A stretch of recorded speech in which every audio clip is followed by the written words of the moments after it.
हाथरस मामले में अब नक्सलियों से तार जुड़े बताए जा रहे हैं, जिसको लेकर मध्य प्रदेश के नगरीय प्रशासन मंत्री भूपेंद्र सिंह ने बताया कि इस मामले में जबलपुर की एक महिला संदिग्ध बताई जा रही है। वहीं राजस्थान के करौली में एक पुजारी को जिंदा जलाए जाने के मामले में मंत्री भूपेंद्र सिंह ने कांग्रेस पर सवाल खड़े किए हैं। इन्हीं कुछ मामलों में नगरीय प्रशासन मंत्री भूपेंद्र सिंह से खास बातचीत की हमारे सहयोगी संदीप मिश्रा ने। इस मामले में एक नया खुलासा आया है। जानकारी के मुताबिक नक्सलियों का उस पूरे मामले में कहीं न कहीं हाथ था। हमारे साथ नगरीय प्रशासन मंत्री भूपेंद्र सिंह जी हैं। सर, हाथरस मामले में नक्सलियों के जुड़े होने की बात आई है, क्या मामला है?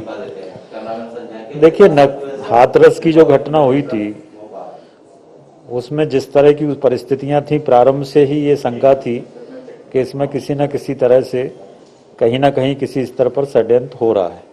घटना दुखद थी, दुर्भाग्यजनक थी, इसको हम सब मानते हैं, परंतु उसमें जिस तरह से नक्सली कनेक्शन सामने आया है, कुछ और देश तोड़ने वाली ताकतों के कनेक्शन सामने आए हैं, उससे ये लगता है कि ये देश में बड़ा षड्यंत्र लंबे समय से हो रहा है देश को तोड़ने का।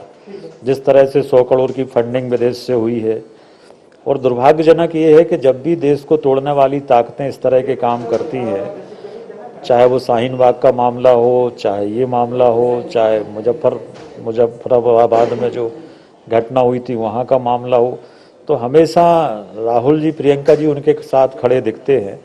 तो वो इस बारे में बताएं कि आखिर ये परिस्थितियाँ क्यों बनती हैं। राजस्थान के करौली का मामला आया, पंडित को जिंदा जलाया गया, लेकिन अभी तक कांग्रेस की कोई भी प्रतिक्रिया, किसी भी तरह की कोई प्रतिक्रिया देखने को नहीं मिली।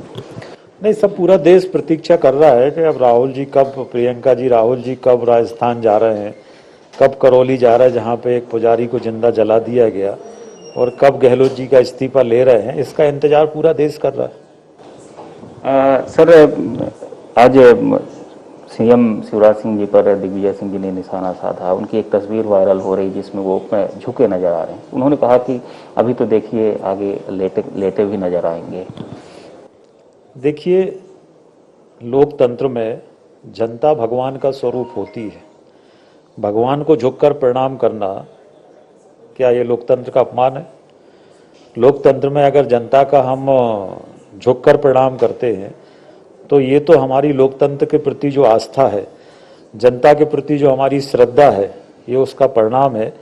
कांग्रेस का कभी लोकतंत्र में विश्वास नहीं रहा, कभी जनता के प्रति श्रद्धा नहीं रही, हमेशा वोट बैंक कांग्रेस ने माना है, और इसलिए कांग्रेस को ये मजाक का विषय लगता है।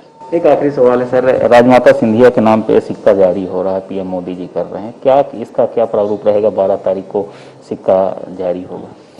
देखिए, देश में जब से माननीय मोदी जी की सरकार बनी है, तब से देश में जिन लोगों का देश बनाने में योगदान है, देश के जो महत्वपूर्ण लोग हैं, उनके सम्मान करने की परंपरा भारतीय जनता पार्टी ने प्रारंभ की है सरकार ने।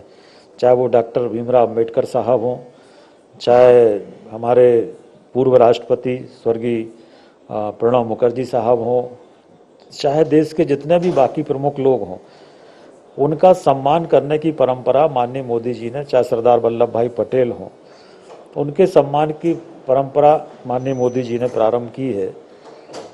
कांग्रेस के शासन में देश में जो कुछ था वो सब एक परिवार तक सीमित था। स्टैचू लगेगी तो नेहरू जी, इंदिरा जी, राजीव जी की लगेगी। कहीं पर भी शासकीय योजना का नामकरण होगा तो इंदिरा जी, राजीव जी, नेहरू जी के नाम से होगा, और इसलिए एक परिवार की प्राइवेट लिमिटेड कंपनी पूरा देश बना दिया गया था।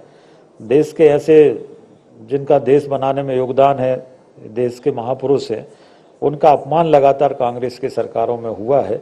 उस अपमान को समाप्त करके उनका सम्मान करने की परंपरा माननीय मोदी जी ने की है। उसी के अंतर्गत स्वर्गीय श्रद्धेय राजमाता साहब की स्मृति में ये सिक्के जारी हो रहे हैं।